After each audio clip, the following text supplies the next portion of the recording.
Good morning. Thank you, Christina and Jill and Venki and Nancy, and of course to Gil and Andrea for the invitation to be here today. And thank you to you all for being here. Let's start out by, I like to call it fellowship. If you could turn to your neighbors and say hi, and then also, wait. Yeah, I'm very controlling. I'm a social worker. So also tell them, what is your value today? What is your guiding value today? Ooh. Go for it. Don't forget your names, though, unless your name is a value.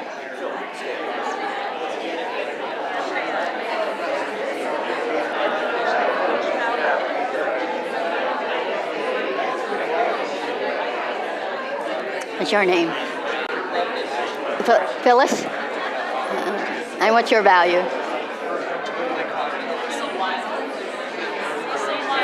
Okay. I almost heard it.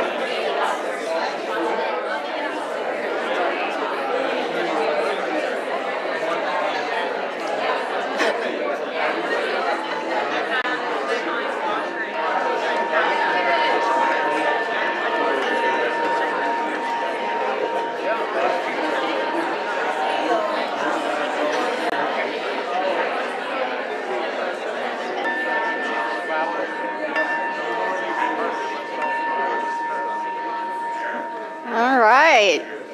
I could just leave and you guys could finish. That'll work. That's probably more important. So my name's Reverend Lien Shutt. My pronouns are she and they. All right, today, school has started for many people, be it themselves or their family, and also just some shifts in life and things. And so I thought I'd talk about what's important. So I want to talk about the precepts. I will say that being an Asian and monastic person, that though I have practiced meditation, mostly in the convert Buddhist scene, where actually we think meditation is first, but really in most of the Buddhist world, precepts are first. And before you do a retreat, you take the precepts. But in terms of studying and learning, and I, like Gil, fully ordained in the Soto Zen tradition. And of course, when we get Dharma transmission, it means we can give the precepts. Before that, you can be a teacher, but you can't give the precepts. So it's really important in the Buddhist world. However, I'm not going to really talk about them specifically, though of course the 5 are not killing, not stealing, sati, not taking what is not, no, that's stealing, not lying, and not intoxicating mind and body. Or I like to say, no killing, no stealing, no peeling, like taking off your clothes, no spieling, talking, right, excessively, and no dealing. So this is how I try to remember things, right? No killing, no stealing, no peeling, no spieling, and no dealing. So those are the basic 5 in all Buddhist traditions. Both Gil and I, again, are from the Shunryu Suzuki Roshi lineage, and this is what Suzuki Roshi had to say about the precepts. It's called Real Precepts Are Beyond Word. When I say precepts, the first thing you would think of is something like 10 commandments or 10 grave prohibitory precepts. Of course, in the Zen tradition, we have 16, and there are 10 main ones. But Zen precepts is not like that. The Zen precepts is to study. Zen precept means to understand Zazen. So it is another interpretation of Zazen as precept. Technically, Zazen isn't meditation, it's just being with things as they are, which sounds easy, hard to do, as we well know. Using words, word precepts, we explain what Zen is actually. The purpose of receiving precepts, observing precepts, is not just to remember what we should do or what we shouldn't do, and how we observe precepts is to practice Zen or to extend our practice to our everyday life. So the idea of precepts is completely different from the usual understanding of precepts. And when I reflected about how maybe precepts and meditation are different, I actually thought, well, actually, I'm going to make the case that they're not so different in this way. So I'm going to talk about 3 ways of practicing with the precepts. One is called stopping, one is called examining, and one is enlightenment or actualization. So in terms of meditation, of course, there are 2 main meditation grouping, and that would be shamatha and vipassana. And shamatha is one way to describe it as stopping. Stopping, right? You stop to pay attention. And so in the precepts, as you could see, they start out with the not, right? Not killing, that's what I just said to you all, not. And the reason for that, and a way that you can call them ethical principles or ethical precepts, which is usually what they call, or sila or shila, is that it helps you to stop and pay attention. And I also wanted to talk about it as how I learned this, because I think it's really important for us to remember the sources of our learning and our practice. And so I want to share some stories from my practices overseas, how these ways of working with the precepts, for me, was exemplified. So one is when I was practicing at the Truklam, or bamboo forest lineage in Vietnam in 2006 and 7. So my Vietnamese is very bad, so here it goes.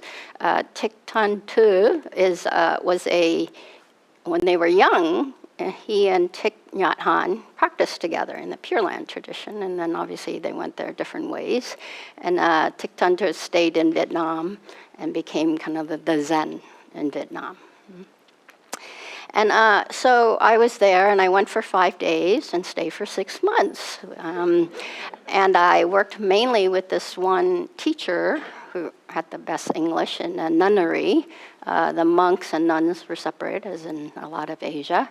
The master lived in the middle, but it was a big piece of land.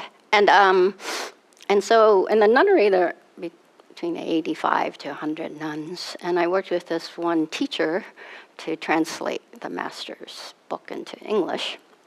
And when I was there, I had some work. They also did what's called Sangha service. If you've been in an IRC retreat, you clean the temple a little bit right after the first meditation of the day. And so I was doing some gardening work, and there was a big pink rose. And so I leaned in and I smelled the rose. And a different teacher, went by, and my Vietnamese, again, is bad, but then when you're surrounded, and I did pick it up a lot better, she was like, "Don't smell the roses." And I was like, okay. And by the way, I was told what to do all the time, which I'll say more in the second one. So I was like, but my Vietnamese was not good, and her English was non-existent, that teacher. So at the next time I was working with the teacher that spoke English, I said, "What's up with that?" Because in English, we actually have an expression, "Stop to smell the roses," which sounds very, being in life, mindful of your surrounding, enjoying life. So what's wrong with that? And she said, well, it's like this, that the precepts are like fences at the edge of cliffs, because we tend to be go around and we don't pay attention, and then we just fall off a cliff if we're overly passionate, right? And we're just too excited. So they're like fences to help you from falling off the cliff into passion. So it's true, if you really, well, in my sense, it has a truth to it, which is when you're very riled up, that's passion. We can talk about passion in a different way, but in general, passion, if you're really riled up, you might say things or do things in ways that you will regret later. And so these precepts as not really helps you to give a clear boundary. They're like a protection fence to go, oops, not killing, what does that mean? Not stealing, what does that mean, right? So they really stop you. So stopping, right? So that's stopping.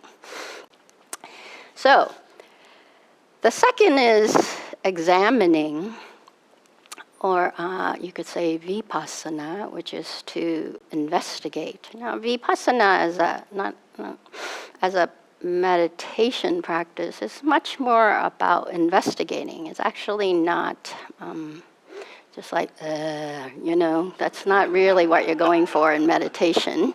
Yes, you want the investigation to be full of the how of curiosity, of non-judgmentalness, the quality of mindfulness, but as a practice, it's actually a very directed investigation of things or an examination of things, right?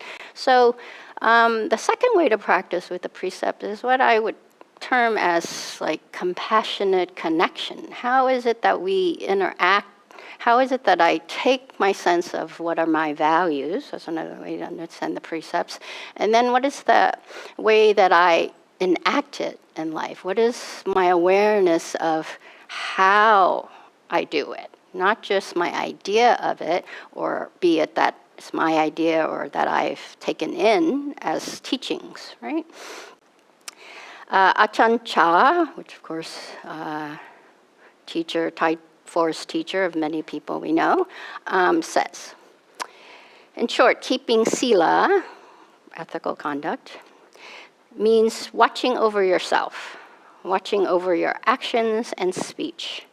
The practice involves establishing sati, mindfulness, within this one who knows.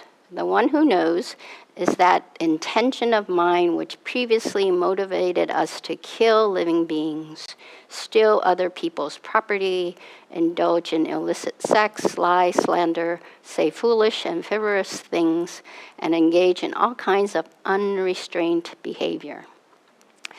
The one who knows leads us to speak. It exists within the mind.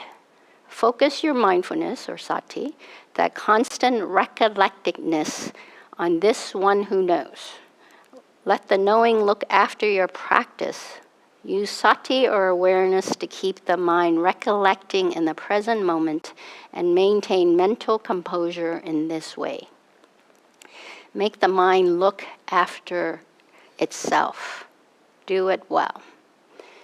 If the mind is really able to look after itself, it is not so difficult to guard speech and actions, since they are all supervised by the mind. Keeping sila, in other words, taking care of your actions and speech, is not such a difficult thing.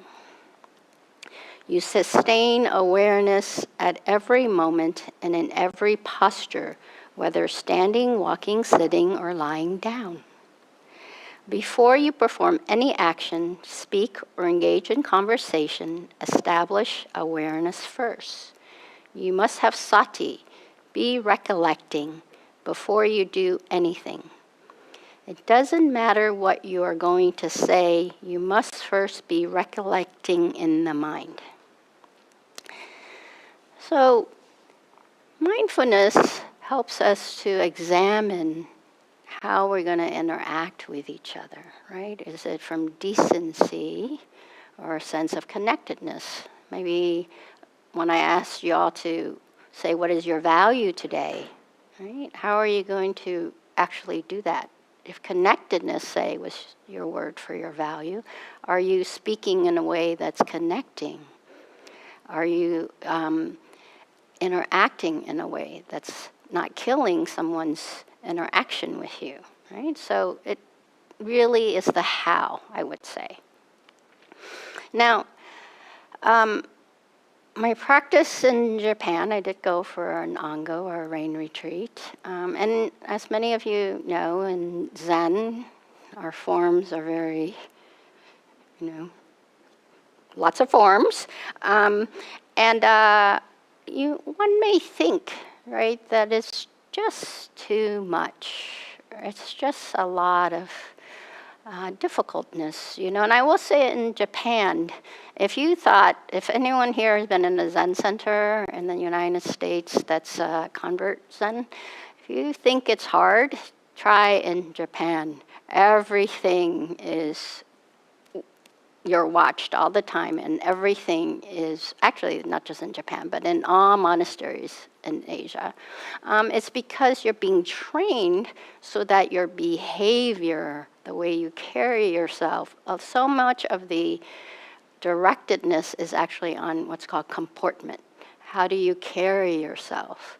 How do you really take those mindfulness, the development of the Zazen mind in Zen, or the mind that's clearly aware of what is, into what you do.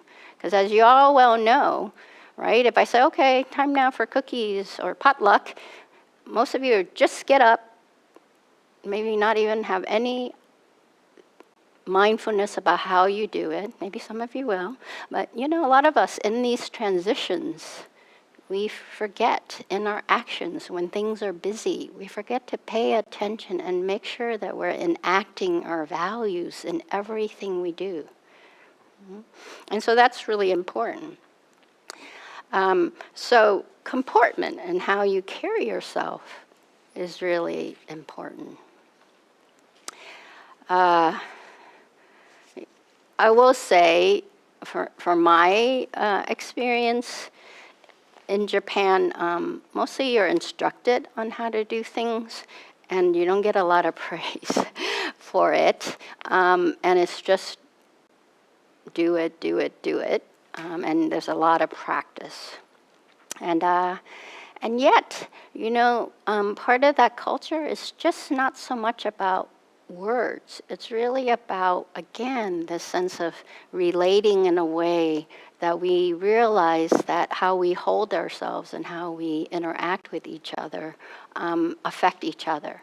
And that system, and in most monastic systems, I would say in my experience, I did start on the Spirit Rock tradition first before I got into Zen.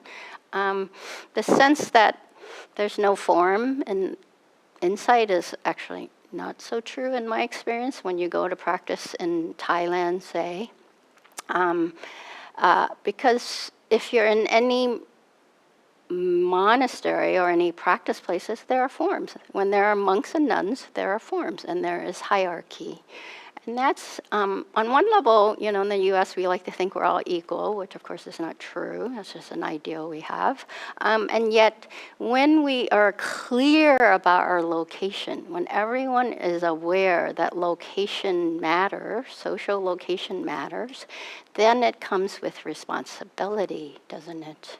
And it comes with knowing that if you're in the up power position, if you're the abbot, if you're the leader, then your task is to take care of the Sangha. And so how everyone behaves, we learn to move together in Zen, we like to say, as one body. This is why when we all turn right, it's so that it looks good, doesn't it? Everyone turning right. But also, it's so that you don't bump into each other and say, oh, excuse me. Because when you're doing that and someone's meditating, you want to hold the container of quiet for everyone. So a lot of it is how do we interact in a way that may just seem very prescribed, but it's really about then we have a sense of location between each other and how we negotiate space, how we negotiate holding things, right? You always hold everything two-handed in Zen. So, and you may think it's just Zen, but it's actually, again, in all monastic settings.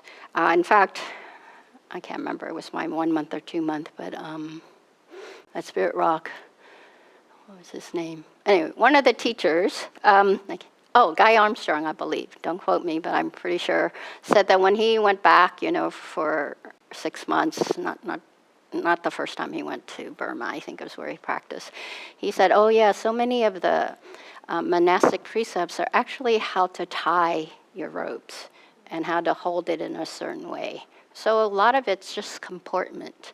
And that's really important because, again, it helps you to have a clear awareness of your body, heart, and mind as it negotiates itself in the world. Now, I love to look up words. So comportment, the noun, describe both the way a person behaves and also the way they carry themselves, their general manner. The comportment of a bunch of little kids at an amusement park is very different than, say, in a monastery. This is from vocabulary.com. The Middle French root is, I don't know French, comportement, bearing or behavior. And from the Latin, which I also don't know, is comportare, to bring together or collect. Now, doesn't that sound a lot like mindfulness? To bring together and collect, right? To remember the collectedness, the recollection of what's important in what you're doing. What is your value? How are you enacting it? So again, I'll echo Ajahn Chah. You sustain awareness at every moment and in every posture, whether standing, walking, sitting, or lying down. Before you perform any action, speak or speech in conversation, establishing awareness first. You must have sati, be recollecting before you do anything. So that's examining. So the third way is what I would say as awakening or as enlightenment. So you're like, okay, well, that's the two methodology of meditation. What's the third one? Being with things as they are, which is awakening, which sounds easy, hard to do, isn't it? Who here would say that they're awakened? Yeah. And yet, at least from the Mahayana's view, you are already awakened. But what is it that keeps you from knowing that? Right? And so, in some ways, the other two steps help us to really realize that we are awakened. That, in fact, awakening is life.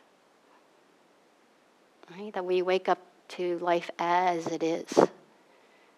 Right? Not as our ideas about it that's in the mind, be it the past or the future, but really what is right here. That's what awakening to. So, awakening, we could say, to wholeness or interconnectedness, to harmony, to how things work as they are. So we actualize or realize this. Now, I want to talk about it in two ways in terms of practice. So again, I'll just say, in meditation, we say shamatha and vipassana, but there are many other kinds of practices, are there not? For instance, chanting. Chanting is a very useful and very much part of practice. And so, I belong to a Gen X teacher group, and recently, and we're different traditions, and recently someone said, I want to know from your other traditions, what is a way of talking about love or about the quality of goodness in life? And another teacher in a different Zen tradition, Soto Zen, but a different lineage, said, oh, well, for us, it's about chanting. It's about chanting. And I was like, oh, I hadn't heard it said exactly that way. However, in our tradition, Suzuki Roshi used to say, you chant with your ears, not with your mouth. And you're like, Zen paradox, what does that mean?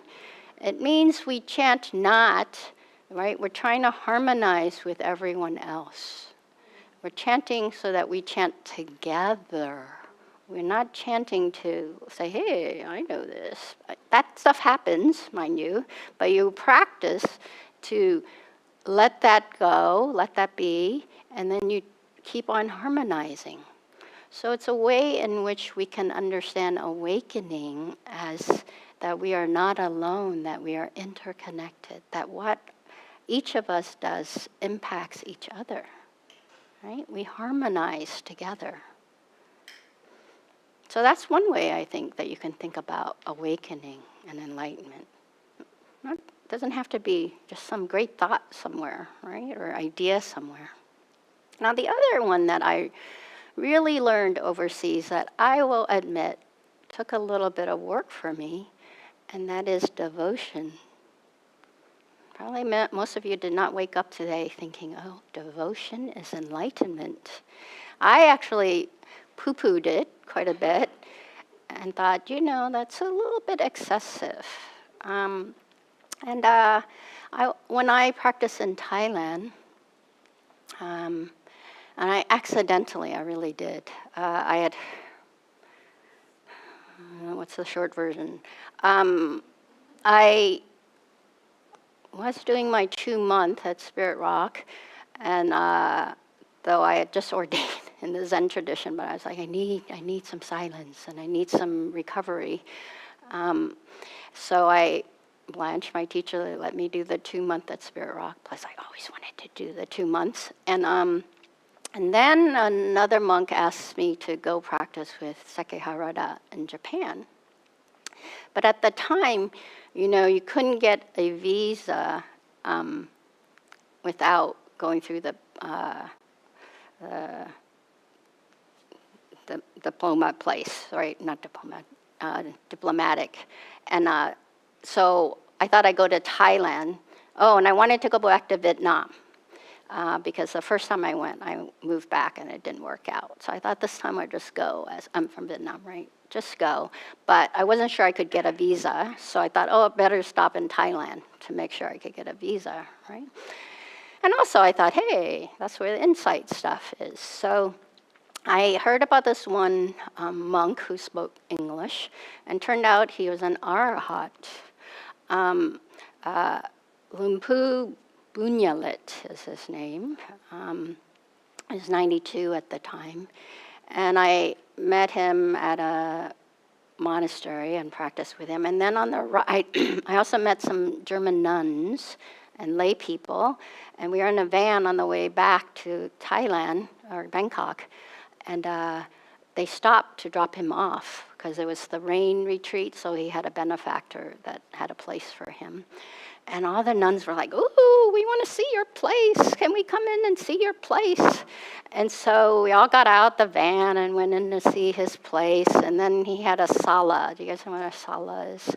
A sala is like a place where visiting monastics hang out, right? There are two kinds of sala. One is the open kind, and then he had one that was screened in, that was like a living area. And so the two German lay people were like, hey, can we stay here and practice with him? You know how travelers are, right, in Thailand too. And so I was like, I'd like to do that. So we stayed there, and then they went off, right? So I was with him for like 5 weeks and went to different places with him. And he turned out he was an arhat, which I didn't really know. And he was so famous that when I was there, Thai Airlines sent him 2 gold card things so that he could just decide whenever he needed to fly somewhere, because he always had an attendant. He and his attendant could just go first class. And he was like American Idol, but as a monastic. No, I'm being really serious. Because on the weekend, just mobs of people would come and give him a lot of money and food because, he can't cook or he can't even cut an apple, right? That's part of his whole practice is just a practice, right? And that's why he always has an attendant. And I also can't handle money and other things, but those are the main ones. So now why am I bringing up, except to just say, hey, I got lucky, right? No, that's not the real reason. The thing is, at first I was like, oh, and when people come, they would hand out pictures of him and also little necklaces and stuff. And I was like, wow, this is just like, whoa. And I thought, wow. And there were some people, especially in the weekend, really rich people would come and give a lot of money. And then they would come maybe, I don't know, occasionally. But the thing that really made me understand devotion, because I was there with him every day, was that there were some Thai people. So we meditated from 3 to 6 p.m. every day, 3 hours straight, and then from 8 to 11 p.m. every day. So twice a day for 3 hours. And the reason we started so late is because he watched cable tennis. He was obsessed by tennis and also Chinese kung fu movies. And so he was 92, so they were like, you could do this, and then we would just get up later. But however, but he still ate the 3 meals, or 2 meals. And in the morning, some Thai people would travel for an hour or 2 hours by bus to bring him his breakfast that they had made at home, because he can't make anything himself, right? And then they would then go off maybe for another hour or 2 on a bus to work, and then they would return to meditate with him every day of the week. Now, this is the kind of devotion, not the American Idol kind of devotion, but really the devotion of really having the values that someone who is completely dedicated and who the majority of the people in Thailand really understood to be awakened, and someone whose whole life has been spent in making sure people suffering is alleviated or can end. So imagine if your life was that was the most important thing, and that you're devoted to that continuity and that possibility. Right? That's a very different sense of commitment to me. Right? Not just showing up to practice, but really to make sure that this has happened, and to validate and to honor beings whose life is devoted to the end of your suffering.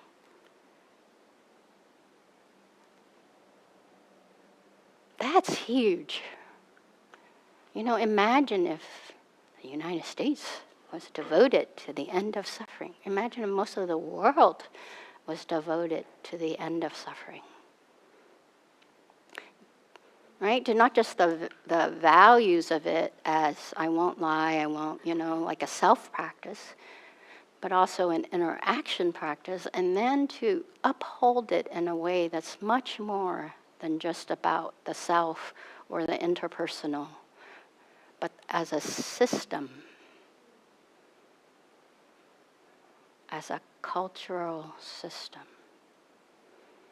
That's devotion.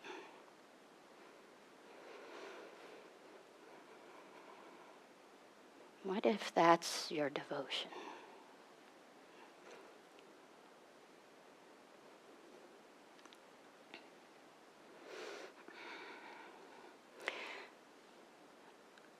So for those who know me a little bit, I really like acronyms, ways of remembering things easily. So I've presented for you stopping, examining, so stopping, like shamatha, right? Really the precepts as a way to just go, whoa, let me just stop a minute. And the habitual karmic tendency, my reactive tendency, I'm just going to stop. Then I'm going to examine, right? What is happening here? How am I acting according to my values? Am I interacting with you? Am I interacting with myself? Am I interacting, right, in a way that is about connection, compassionate connection? And then the last is enlightenment, which is C, S-E-E, right? Which is that actually the precepts have to be seen to me. It's not enough to just say, oh, I am a moral person. You know, when one of my Dharma sisters who became head monk, Shuso, when you become a teacher in the Soto Zen tradition, not to give the precept yet, but to become a teacher, her first talk she said, I ordain to live a transparent life. And I was like, oops. As I had asked to be ordained, and I was like, oh, wow, that's a big commitment. That's a big commitment, right? To live a transparent life, to say, these are my values. And by the way, you take the precepts publicly, because when you're going, hey, these are my values, and I am making the commitment. I'm vowing to live in this way publicly. And in the Soto Zen tradition, and I think in all the, I know in Vietnam I experience ordination and the public is invited, so anybody can come. Usually it's just family members, but anyone can come and friends. It's because you're also asking the community to support you to live a life of not killing, not stealing, not misusing sexuality, not taking what is not giving, not lying, and not dealing, not intoxicating mind or body. So, it's something that needs to be right? Seen or see. I will say I struggle because I also like the acronym C, S-E-A, right? The C.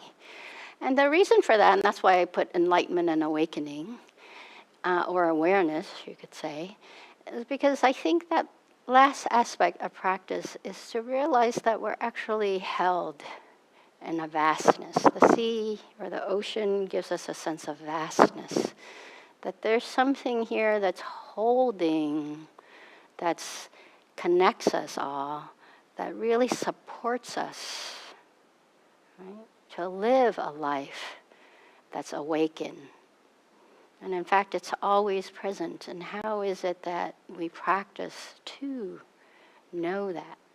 To know that we're doing it and to know that this is a value that's important. So we, in some ways you could say we awaken to something bigger than our individual efforts. And yet it does take our individual and collective actions that's beyond ideals. I think for me, devotion seems idealistic, but it's actually, in terms of a practice, it's a everyday kind of practice. For my students, devotion sometimes can sound like faith. And for my students, I like to say faith is strengthened confidence. So how do we practice so that we strengthen our confidence that the end of suffering is possible? That in fact, we're already awakened. Katagiri Roshi says, from a chapter entitled Buddha Mind, the Buddhist precepts are not commandments. They are not moralistic rules that deluded people are expected to obey. Actually, the Buddhist precepts are not rules at all. They should not be seen from a deluded point of view. rather than see them as moral dictates to be followed. We should regard them as indicators of the practice of enlightenment. They should be taken as the Buddha's mind. If you do this, you can behave as a Buddha. At the beginning of practice, you might believe the precepts are moral rules, but you must learn to take them as expressions of the Buddha's activity. Doing so, you will study your everyday life, and before you are conscious of it, these teachings will penetrate your life. In this way, you can live naturally the life of a Buddha. Thank you for your attention.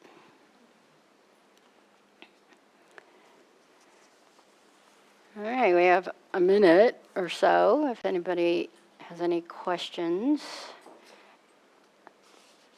I do see a hand, but I'm gonna, if you generally move back, I would invite you to move forward. All right. Thank you. I want to ask about your Arahant teacher. Yeah, and what's your name? Phil. Phil. What was it like being with him? Could you tell he was different from the rest of us? Well, yes, in the sense of all the people around him, acted differently towards him. I will say, and also the guy was 92, so already has a certain bearing. Do you know? And he's been a monastic since, I can't remember. He was 12 or something like that, right? So a long time at that point. So it's. I don't really like to say this. Okay, but since you asked, I will say, we acted in very different. Whenever he left, we all would gather and bow, and whenever you arrive, we would, a lot of comportment kind of stuff to honor him.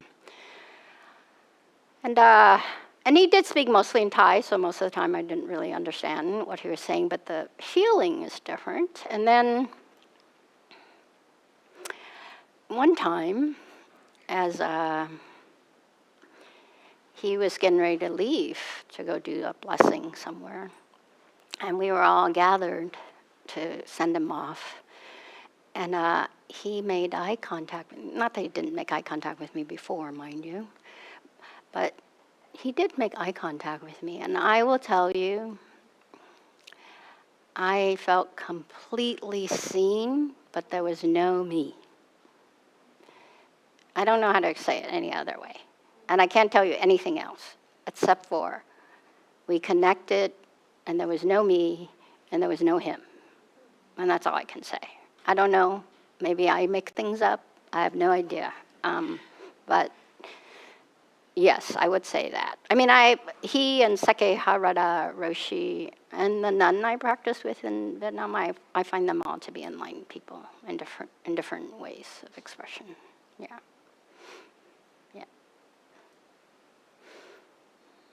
I think there was a, yes. Yes, my name is Rob. Can you hear me? Yeah. Okay, I have a question. You mentioned a word or context. I don't believe I understood the pronunciation correctly. Sate, is it sate or sake? Sati. Sati. Okay. S-A-T-E, is that how you? T-I. T-I, thank you, that's It's all. a Pali word for mindfulness. Okay, right, thank you. Literally means to recollect or to remember, which is more the practice of mindfulness.